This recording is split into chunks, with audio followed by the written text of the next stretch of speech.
Ashanda chini takafamba kwenda ku Beatrice netsoka.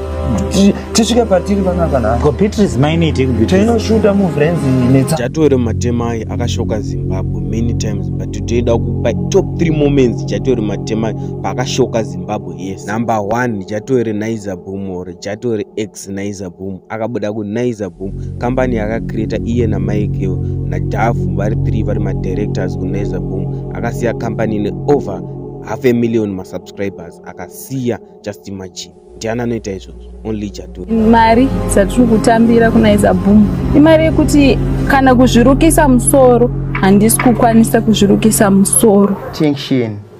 Kuti vanhu vati wangabva mudaro shuwa kuti wangati munhu na $30. Yo sipakusunga chaindire $30 iri.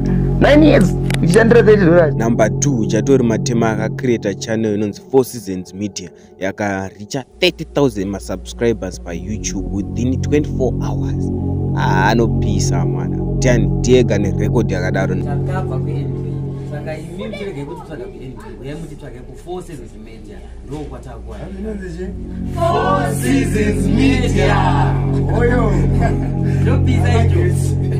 Number 3 after Mamanza siya Naiza Boom ndobva atenga Discovery baba. Vatenga Discovery. Mota isina kana iye Naiza Boom baba. Anopisa Chatori. Manaka, don't forget to subscribe, Mama like. More videos will be coming soon. More chika guys, next video na Mama V versus Mike Clifford. Who is going to win the bet? So don't forget to subscribe, Mama like.